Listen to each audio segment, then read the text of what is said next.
అందరికీ నమస్కారం అండి. నా పేరు శ్రీకృష్ణరావుపాటి. నేను బ్రిస్బెన్లో ఉన్నాను. ఈరోజు కొంచాడ మల్లికేశ్వరరావు గారు మనతో ఉన్నారు. రీసెంట్గా మనం సీతారామ కళ్యాణం జరుపుకున్నప్పుడు సార్ మీరు ఈ పుస్తకాన్ని రిలీజ్ చేశారు. మన తూర్పు తీరంలో తెలుగు రేఖలు. ఈ తూర్పు తీరంలో తెలుగు రేఖలండి. ఈ ముఖ చిత్రం కూడా చాలా క్యాచీగా ఉందండి. మొత్తం కార్టూన్ అంతా కూడా. ఈ పుస్తకం మొత్తం అంతా మీరే చేశారా, ఎవరైనా సహాయం చేశారండి దీనికి? ఇది చాలా టీం వర్క్. ముఖ్యంగా ఈ ముఖ చిత్రం అంటే మనకి ఇది ఫ్రంట్ అండ్ బ్యాక్ రెండును మా శ్రీమతి ప్రత్యూష అన్నమాట, తను చేసింది. అందరూ అదే చెప్తున్నారు, చాలా అద్భుతంగా ఉంది, పేరుకు తగ్గట్టుగానే ఈ ముఖ చిత్రంగా కూడా ఉందని చాలామంది చెప్తున్నారు. తను కాకుండా మాకు బెందలం కృష్ణారావు గారని వారు నాకు తెలుగు మల్లికి దానికి కొంత సహాయం చేస్తూ ఉంటారు. వారు కూడా ఈ ముద్రణకి తర్వాత కొన్ని అదే ఇదంతా కోఆర్డినేట్ చేయటం, తర్వాత మనకి డిటిపి వర్క్ అంతా మాధవి అని ఒక అమ్మాయి విజయవాడలో ఉంటారు, తను పల్లవి ప్రింటర్స్, వీళ్ళందరూ అంటే ఇంతమంది చేయూతను ఇస్తేనే ఇది ఈ ఒక మంచి చక్కని రూపుదిద్దుకుందనమాట. నేను కొంతవరకు రాయటం, తర్వాత వీరు కాకుండానే ముఖ్యంగా ముందు మాటలు రాసేవాళ్ళు, తర్వాతను మన తూములు శాస్త్రి గారు, వారు ఒక 2 వ్యాసాలు రాశారు. మల్లిక రాచకొండ గారు, సిడ్నీ వాస్తవ్యులు, వారు ఒక వ్యాసం రాశారు.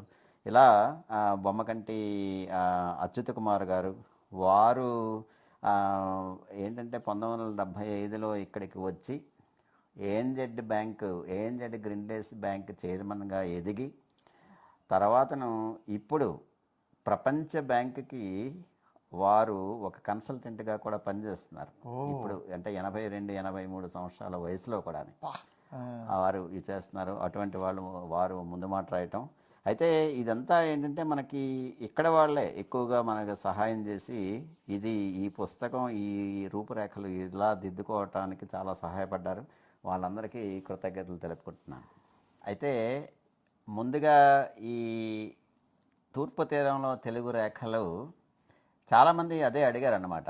తూర్పు తీరంలో తెలుగు రేఖలు ఏంటంటే వెలుగు రేఖలు కదా అంటే, నాకు తెలుగే వెలుగు, అందుకని తెలుగు రేఖలు, తూర్పు తీరంలో తెలుగు రేఖలు అంటే మనం భారతదేశంలో ఉంటాం కాబట్టి మనకి ఆస్ట్రేలియా దేశం తూర్పున వైపున ఉంటుంది కాబట్టి ఈ ఆస్ట్రేలియా అనేదే ఒక ఖండం.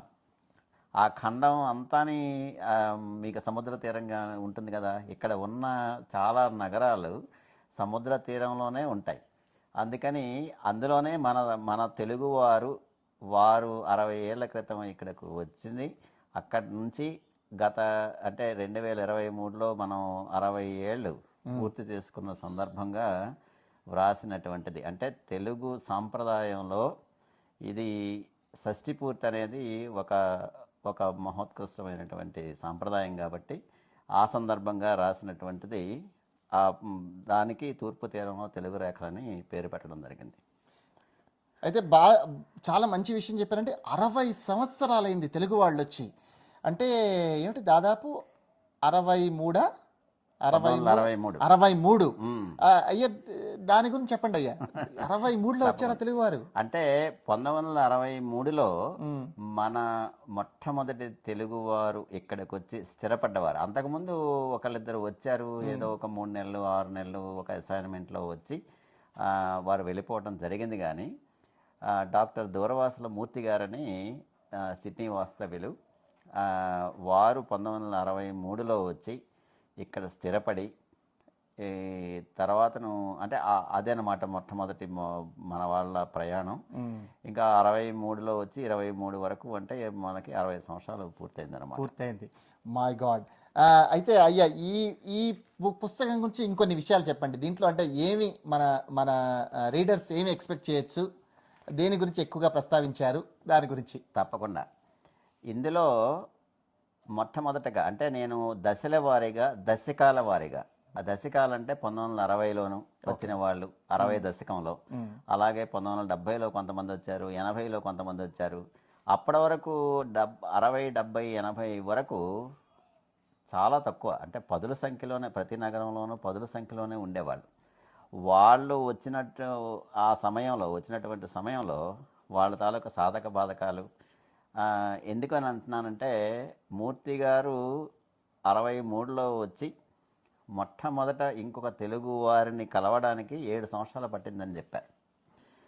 అలాగా కొంతమంది చింతపండు లేక వెనిగర్ వాడటం, అంటే మనం నిమ్మకాయలు కొన్నాళ్ళు వాడాం. ఇప్పుడు ప్రతి వీధికి, పేటకి, ఒక వీధికి ఇది ఒక భారతీయ దుకాణాలు అన్నీ ఉంటున్నాయి అప్పటి పరిస్థితుల్లో. ఆ తర్వాతను అప్పట్లో మీకు పాలు ఇంటికి తెచ్చి ఇచ్చేవాళ్ళంట. అంటే మనకు భారతదేశంలో ఇంటికి ఎలాగ వచ్చి తెచ్చి పోసేవాళ్ళు, అలాగా వాళ్ళు పొద్దున్న రాత్రిపూట మన లెటర్ బాక్స్లో డబ్బులు పెట్టేస్తే వాళ్ళు పొద్దున్నే వచ్చి అక్కడ పాల ప్యాకెట్లు పెట్టేసి, పాల సీసాలు, వాళ్ళు డబ్బులు పట్టుకొని వెళ్ళిపోయేవారు. అలాగ ఉండేదన్నమాట. అటువంటి పరిస్థితుల నుంచి ఈరోజు మన సంఖ్యాపరంగా చూసుకున్నా కానీ 1990 వరకు పదుల సంఖ్యలో ఉన్నవాళ్ళు 90వ దశకంలో మనకి కంప్యూటర్ రంగం రావటంతో చాలామంది చాలా నగరాలకి రావటం. అప్పుడు 1997లో ముఖ్యంగా విద్యార్థి విధానం, అంటే ఇక్కడ మీకు ఆస్ట్రేలియా కేంద్ర ప్రభుత్వం విద్యార్థి విధానాన్ని ప్రవేశపెట్టిన తర్వాతను మనకి 2002, 2003 ఆ ప్రాంతంలో విద్యార్థులు ఎక్కువ సంఖ్యలో రావటం. ఆ పదుల సంఖ్యలో ఉన్నవాళ్ళు ఇప్పుడు వేల సంఖ్యకు వచ్చారు. మనకి 2021వ గణాంకాల ప్రకారం, అంటే సెన్సస్ ప్రకారం మనం అధికారికంగా 60,000. అయితే అనధికారికంగా ఇంకా ఎక్కువ మంది ఉన్నారు, 1,00,000 వరకు ఉండొచ్చని నేను అనుకుంటున్నాను. 2026లో మళ్ళీ ఇంకా కొత్త సెన్సస్ వస్తుంది కాబట్టి తెలుగు మాట్లాడే వాళ్ళంతానే మాతృభాష తెలుగు అని మనం రాయగలిగితే ఆ సెన్సస్ ఫామ్లో మన సంఖ్యాపరంగా ఇంకా పెరుగుతుంది. మనకి ఒక సంఘపరంగా ఇంకా రావాల్సిన లాభాలు, అంటే ప్రభుత్వం నుంచి పొందే ఎక్కువ వచ్చే అవకాశాలు, గ్రాంట్లు కానీ ఇట్లాంటివి జరుగుతాయి. కాబట్టి అది 26కి 1,00,000 అవ్వచ్చు అని చెప్పి నేను ఆశాభావం వ్యక్తం చేస్తున్నాను. అవును అయ్యా, అయితే దాంట్లో ఒక్క నిమిషం నేను అంతరాయం కలిగిస్తాను. ఎందుకంటే మీరు మంచి పాయింట్ చెప్పారు, మన ప్రేక్షకులు కూడా చాలా ఇంపార్టెంట్ అయిన పాయింట్. ఏమిటంటే సెన్సస్లో మీరు తెలుగు రాయమని చెప్పారు. చాలా మంది కూడా విద్యార్థులతో నేను మాట్లాడుతున్నప్పుడు సెన్సస్ మేము రాయడం ఎందుకు, మాకేం ఉపయోగపడుతుంది అని చాలా మంది కొంచెం ఆ భావాన్ని వ్యక్తం చేస్తుంటారు. వారికి సెన్సస్ లో మీరు ఒక్క పాయింట్ అయితే మెన్షన్ చేశారు, మన గ్రాంట్స్ ఎక్కువ వస్తాయని. కొన్ని ఏమన్నా మన ప్రేక్షకులకి చెప్తే. తప్పకుండా. అయితే మనకి తెలుగువారు మనం ఏం చేసామంటే 2013లో ముఖ్యంగా తెలుగు భాషని ఒక సామాజిక భాషగా గుర్తించండి అని మనం ఒక అర్జీ పెట్టుకున్నాం కేంద్ర ప్రభుత్వానికి, ఇతర భాషల్లాగానే. అయితే వారు 2013-14 ఆ ప్రాంతంలో ఏమన్నారంటే 2011 ప్రకారం మీరు 7,400 మందే ఉన్నారు అధికారికంగా. అందులోనూ తెలుగువారు ఇంగ్లీషు బాగా మాట్లాడతారు, వాళ్ళకు అనువాదం కానీ లేకపోతే ఇంటర్ప్రిటేషన్ ఇట్లాంటివి ఏమీ అవసరం లేదు, అందుకని మీకు అది ఇవ్వటం అది జరగదు, ఇచ్చే అవకాశం లేదు అని చెప్పారు. అప్పుడు అది ఆ తిరస్కారాన్ని ఒక పురస్కారంగా తీసుకొని 2016లో సామాజిక మాధ్యమాలు ఇంకా చాలా మట్టుకి మనకున్నటువంటి వనరులన్నీ ఉపయోగించి అప్పుడు మనం ఏం చేసామంటే FTAA అంటే federation of Telugu associations of Australia అని ఒక సంస్థను స్థాపించి దానికి నడింపల్లి కృష్ణ గారు చాలా కృషి చేశారు.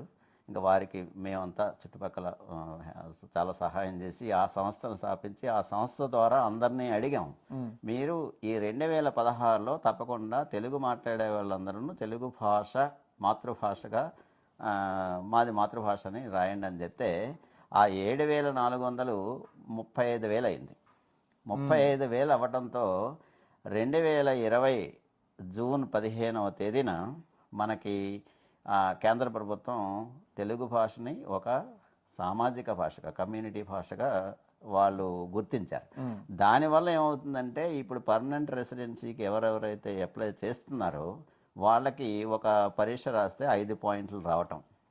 అలా కాకుండా ఇప్పుడు ప్రభుత్వ పరంగా కానీ లేకపోతే చాలా ప్రైవేట్ సంస్థలు కానీ కరపత్రాలను ముద్రించేటప్పుడు అవి ఇతర భాషలతో పాటు తెలుగు భాషలో కూడా అవి ముద్రించడం జరుగుతుంది. కొన్ని మీరు చాలామంది బహుశా మీరు చూసే ఉంటారు, ఈ కోల్స్, వూల్వర్త్స్ వాళ్ళ షాపుల దగ్గర తెలుగు బోర్డులు కూడా పెట్టారు. అవును, మా బ్రిస్బెన్ ఇంకా జరగలేదు అది. సిడ్నీలో జరిగింది, సిడ్నీలో జరిగింది. మెల్బర్న్లో జరిగింది. నైస్. అందుకని అంటే మన తెలుగుని ఇలాగా అంటే ఖండాంతరంలో ఇలాగ మనం ప్రచారం చేయటం, తెలుగు భాష యొక్క ప్రాముఖ్యతను చెప్పుకోవటం, తెలుగు భాష కూడా మిగతా భాషలతో తక్కువ లేకుండా చేయాలని చెప్పి అది ఆ గుర్తింపు మనకి చాలా ఇది ఇంకొకటి విషయం నేను చెప్పదలుచుకుంది ఏంటంటే ప్రపంచంలో భారతదేశం వెలుపల ఒక తెలుగు భాషని సామాజిక భాషగా ఒక కేంద్ర ప్రభుత్వం గుర్తించడం అనేది మొట్టమొదటి ఆస్ట్రేలియాలోనే. అది మన అదృష్టం.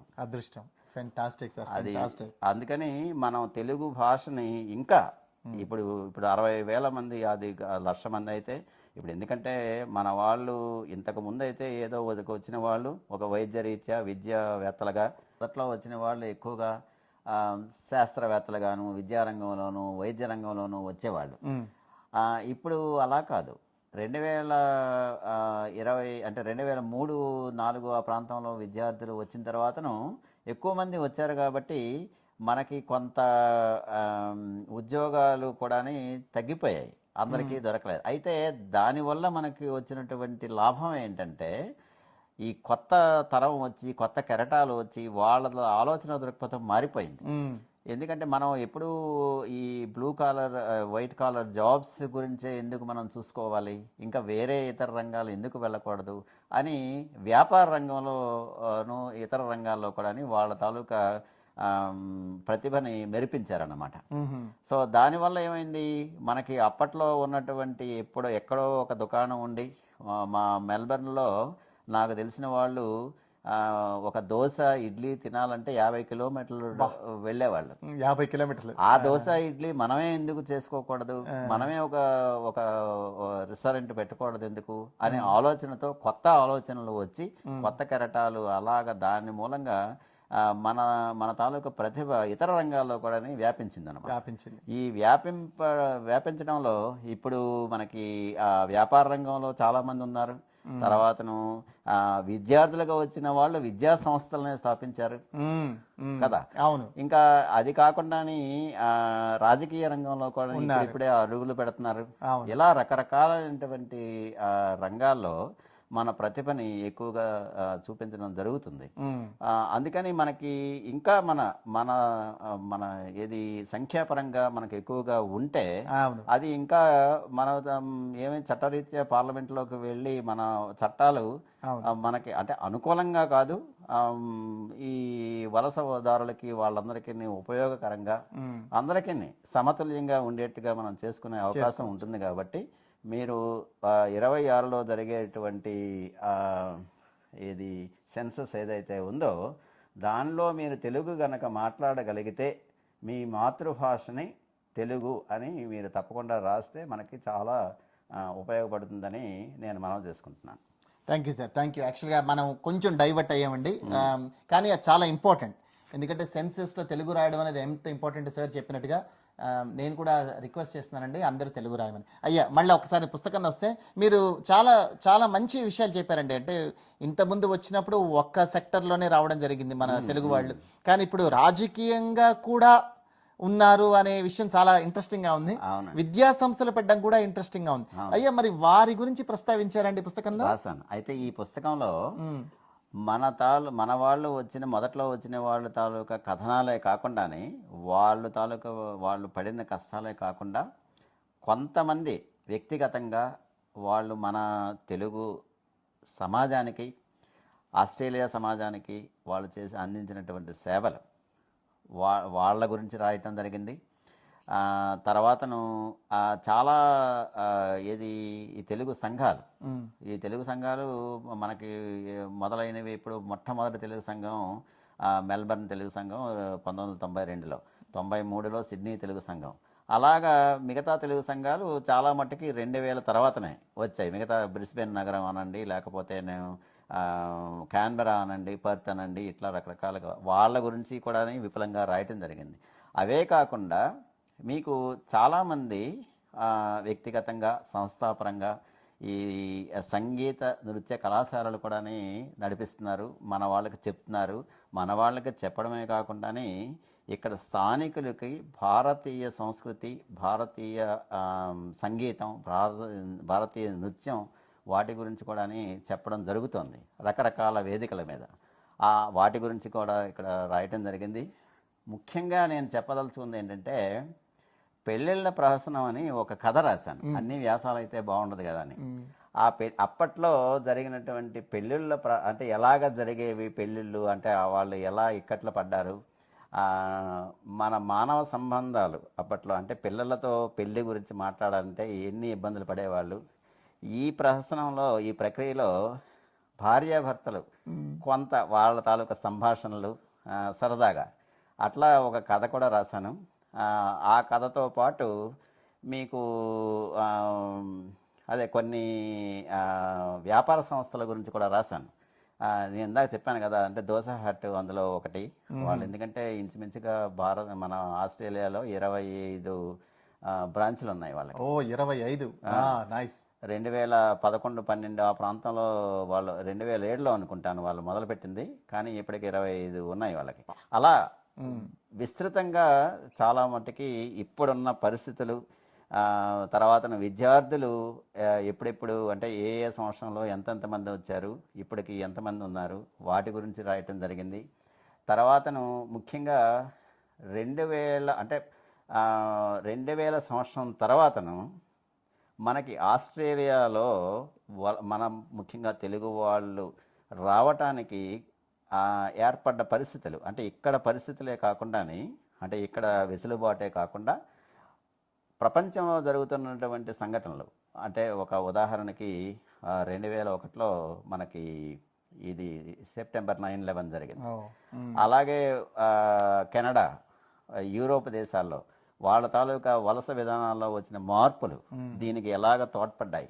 తర్వాతను 1991-92 ఆ ప్రాంతంలో పివి నరసింహారావు, మన్మోహన్ సింగ్ వాళ్ళ ఆధ్వర్యంలో జరిగినటువంటి భారతదేశ ఆర్థిక విధానాల్లో మార్పులు, వాటి గురించి కూడా రాయటం జరిగింది. అంటే మనకి ఇక్కడికి తెలుగు వాళ్ళు రావటానికి ఇతర దేశాల్లో జరిగినటువంటి సంఘటనలు, భారతదేశంలో జరిగినటువంటి పరిస్థితులు, ఇవన్నీ ఎలాగ తోడ్పడ్డాయి, మన తెలుగువారు దానికి అంటే 100ల్లో 10ల్లో 100ల్లో ఉన్నవాళ్ళు ఇప్పుడు వేలల్లో ఎలాగ వచ్చింది అనేది ఆ మార్పుల గురించి కూడా రాయటం జరిగింది. చాలా చాలా ఇన్ఫర్మేషన్ ఉంది. అయితే అంటే నేను అడిగితే మీరు నాకు ఆన్సర్ తెలుసు, ఎవరు చదవాలంటే అందరూ చదవాలంటారు. కానీ మీరు మీ యొక్క ఉద్దేశం అంటే మీ కోరిక ఏమిటి? ఆస్ట్రేలియాలో ఉన్న వాళ్ళు చదవాలా, ఆస్ట్రేలియా ఉన్న వాళ్ళు ఏ ఏజ్ గ్రూప్ వాళ్ళు చదవాలని మీ కోరిక? అయితే అది చాలా మంచి ప్రశ్న. ఇందులో తెలుగువారు అందరూ ఇది చదివి, అంటే చాలామంది 80-90 ఆ ప్రాంతంలో వచ్చిన వాళ్ళకి ఇది సాధారణంగానే అనిపిస్తుంది. పెద్ద ఏముంది, నేను వచ్చినప్పుడు జరిగిన సంఘటనలు ఇందులో రాశారు కదా, ఇందులో కొత్త ఏముంది అనేది ఒక భావన కలగవచ్చు. అయితే నా ఉద్దేశంలో ఏంటంటే, ఇది కొత్తగా వచ్చిన వాళ్ళు, ఆ తర్వాతను నెక్స్ట్ జనరేషన్ అంటే భావితరాల వాళ్ళు కూడా ఒక 10-15 సంవత్సరాల తర్వాతను మన మూలాలేంటి, మన తెలుగువారు అసలు ఇక్కడికి ఎలా వచ్చారు, ఎందుకు వచ్చారు, ఆ పరిస్థితులు అని ఎప్పుడో ఒకప్పుడు వాళ్ళు ఆత్మావలోకనం చేసుకున్నప్పుడు, వాళ్ళే ప్రశ్నించుకున్నప్పుడు ఉపయోగపడుతుందని చెప్పి ప్రస్తుతం దీన్ని నేను ఆంగ్లానువాదం కూడా చేస్తున్నాను. ఇందులో కొన్ని ఏవేవైతే కవర్ చేయలేకపోయానో అవి కూడా అందులో ఆంగ్ల వెర్షన్లో ఉంటుంది. అవి తయారు చేసి ఇంకొక 2-3 నెలల్లో అది వస్తుందని అనుకుంటున్నాను. చాలా మంచి ఆలోచన సార్. ఎందుకంటే తెలుగు ఒక్కోసారి కొంత అందరూ తెలుగు అంత ఫాస్ట్గా అనర్గళంగా చదవలేకపోవచ్చు అవును. For what ever reason. అవును. కానీ మీరు ఆ ఉద్దేశం ఏంటంటే మీ స్టోరీ తెలియాలి.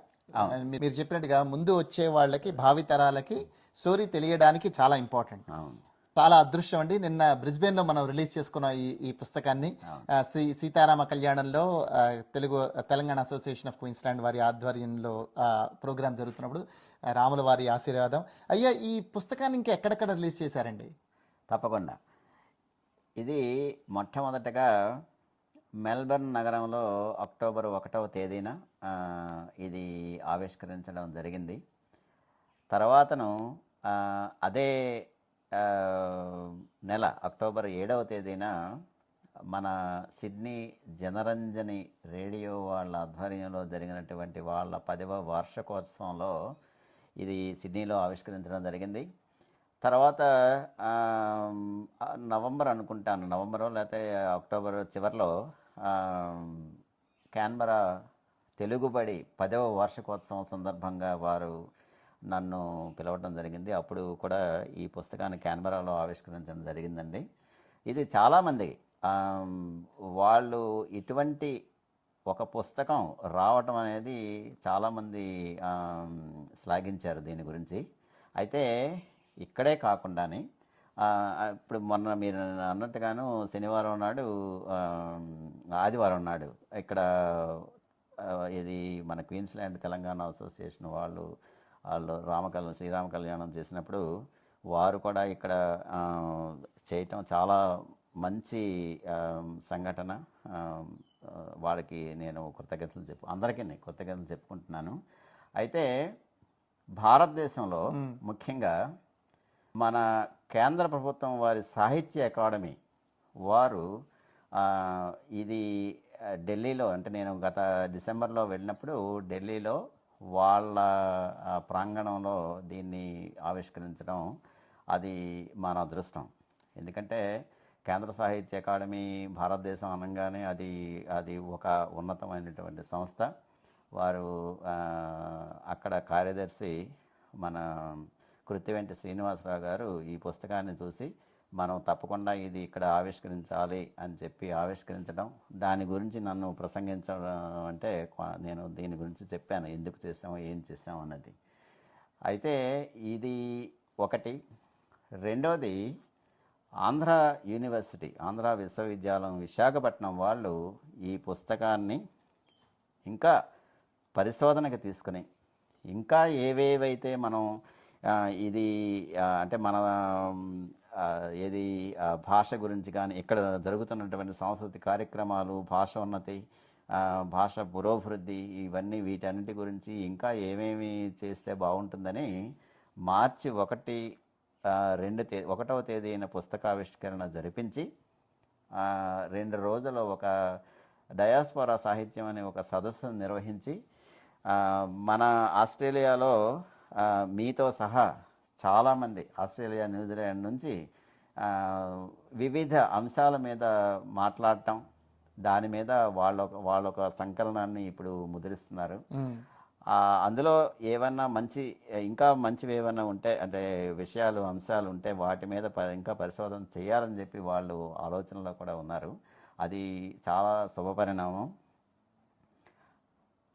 వీటన్నిటితో పాటు ఆస్ట్రేలియాలో ముద్రితమైనటువంటి మొదటి పుస్తకం తెలుగు వికీపీడియాలో ఈ పుస్తకం అది ఒక స్థానాన్ని సంపాదించుకుంది. Oh, very good, very good. Telugu వికీపీడియాలో మీరు తూర్పు తీరంలో తెలుగు రేఖలు అనేది మీరు అది వెతికితే దీని గురించి ఉంటుంది. అది ఒకటి. రెండవ విషయం ఇంకోటి ఏంటంటే, నాకు తెలిసినంత వరకు ప్రపంచంలో చాలా దేశాలు, చిన్న దేశాలు, పెద్ద దేశాలు, వాటిలో చాలామంది తెలుగు వాళ్ళు ఇప్పుడు ఆల్మోస్ట్ అన్ని దేశాల్లోనూ ఉన్నారు. అయితే నాకు తెలిసినంత వరకు ఏంటంటే, వారు ఎవరున్నూ ఇలా ఒక దేశంలో తెలుగువారి కథనం అనేది ఒక పుస్తకం ప్రచురణ అయితే ఇంతవరకు జరగలేదు. మనకి అది ఒక అదృష్టం. అది ఆ అవకాశం మనకు దొరికింది. ఇది ఒక షష్ఠి పూర్తి సందర్భంగా జరగటం కూడానే ఒక మైల్ స్టోన్ లాగా అలాగా పెట్టుకుంటూ గత సంవత్సరం దీన్ని ఆవిష్కరించడం వివిధ ప్రాంతాల్లో. ఇంకా అడిలైడ్, పర్త్ వాళ్ళు కూడా రమ్మన్నారు కానీ సమయాభావం వల్ల ఇంకా వెళ్ళలేకపోయాను. ఇంకా అవకాశం ఉంటే తప్పకుండా వెళ్ళి అందరికీ ఈ పుస్తక పరిచయం చేయడానికి అవకాశం దొరుకుతుందని అనుకుంటున్నాను. అవును, చాలా బాగుందండి. ఆల్మోస్ట్ ఇప్పుడు సిడ్నీలో రిలీజ్ చేశాము, మెల్బర్న్లో రిలీజ్ చేశారు, అండ్ బ్రిస్బెన్లో, క్యాన్బెర్రా, అండ్ ఆల్సో మన కేంద్ర ప్రభుత్వం భారతదేశంలో ఢిల్లీలో. అండ్ బాగా చెప్పారు సార్, చెప్పారు ఇది మన విశాఖపట్నంలో వారు దీన్ని పరిశోధనకి తీసుకున్నారు. అవునండి. సో మీరు చెప్పినట్టుగా చాలా చాలా ఇది ఎంటర్టైన్మెంట్ అంశాలు ఉన్నాయి, కానీ చాలా ఇన్ఫర్మేషన్. ఎందుకంటే ఎప్పుడంటే ఒక క్రెడిబుల్ యూనివర్సిటీ వాళ్ళు దీన్ని పరిశోధనగా తీసుకున్నారు అంటే ఇట్స్ గాట్ క్వైట్ వెయిటేజ్. ఈ పుస్తకం చదవాలి అనుకునేవారు ఇప్పుడు మన ప్రేక్షకులు ఆస్ట్రేలియాలో ఉన్నారు, భారతదేశంలో ఉన్నారు, ఎలాగో యూట్యూబ్ మాధ్యమమే కాబట్టి ప్రపంచంలో ఎక్కడైనా ఉండొచ్చు. సో వారికి ఈ పుస్తకం కావాలి అంటే వారు ఎలా సంప్రదించవచ్చు? తప్పకుండా అండి. వీరు చాలామంది ఇప్పటికే నేను వివిధ నగరాల్లో ఇది ఆవిష్కరించడం జరిగింది కాబట్టి ఈ భాషాభిలాషులు ముఖ్యంగా ఇక్కడ జరుగుతున్న కార్యక్రమాల మీద ఆసక్తి ఉన్నవాళ్ళు, భారతదేశం అనండి లేకపోతే ఆస్ట్రేలియా, న్యూజిలాండ్ అన్ని దేశాల్లో వాళ్ళు నన్ను సంప్రదించి తీసుకున్నారు. అయితే దీనికి ముఖ్యంగా మీరు contact@telugumalli.com అనే ఈమెయిల్కి గనక మీ వివరాలు పంపిస్తే అది పుస్తకాన్ని మేము పోస్ట్ ద్వారా మీకు పంపించడం జరుగుతుందండి తప్పకుండానే. లేకపోతే మీరు raw@telugumalli ఆర్ contact@telugumalli ఈ రెండు ఈమెయిల్స్కి ఎప్పుడైనా మీరు కావాలంటే సంప్రదించవచ్చు. సంప్రదిస్తే కనుక మీకు మీ చిరునామా వివరాలు పంపిస్తే అవి మీకు పోస్ట్ చేయడం తప్పకుండా జరుగుతుంది. ఇది మీరందరూ అంటే తెలుగు వారందరూ ఈ పుస్తకాన్ని చదివి ఆస్వాదించి మమ్మల్ని ఆశీర్వదిస్తారని చెప్పి మనవి చేసుకుంటున్నాం. అయితే రావు గారు చెప్పినట్టుగా తూర్పు తీరంలో తెలుగు రేఖలు ఈమెయిల్ అడ్రస్ ఎలాగో కింద స్క్రోల్ చేయబడుతుందండి. rao@telugumalli.com లేదా contact@telugumalli.com ఎలాగో నేను స్క్రోల్ చేయిస్తాను ఆ యొక్క ఈమెయిల్ అడ్రసెస్ని. ఈమెయిల్ చేయండి. అయ్యా ఇంకొకటి ఏమిటంటే ఇప్పుడు పోస్టేజ్ పెయిడ్ ఏమన్నా వాళ్ళు పంపించమంటారా, లేకపోతే అది కూడా చెప్పేస్తే మన ప్రేక్షకులకి? తప్పకుండా అంటే మీరు ఎలాగ పే చేయాలి అంటే పోస్టేజ్ దాని గురించి అనేది నేను వివరాలు మీకు మీరు ఇచ్చిన వివరాల ప్రకారం ఈమెయిల్లో పంపిస్తాను. బాగుంది. తప్పకుండా. చాలా సంతోషం అండి, చాలా సంతోషం అనిపించింది. ఈ పుస్తకం నాకు కూడా ఇచ్చారు మీరు, నేను ఆ స్టోరీ చదివాను, పెళ్లి చూపుల స్టోరీ. చాలా సంతోషంగా ఉంది, చాలా హ్యూమరస్గా ఉంది. I really enjoyed it. ఎందుకంటే మేము కొత్తగా వచ్చినప్పుడు మాకు సాధక బాధకులు తెలియవు, అలా పడ్డారని. అలాగే చూసే ప్రేక్షకులందరూ కూడా ఈ పుస్తకాన్ని మీరు ఆర్డర్ చేసుకొని చదివి ఆనందించి అలాగే మీ యొక్క ఫీడ్బ్యాక్ని కూడా రావు గారితో షేర్ చేసుకుంటారని నేను మనవి చేసుకుంటాను. మరొకసారి నేను శ్రీకృష్ణ రావిపాటి ఫ్రమ్ బ్రిస్బెన్.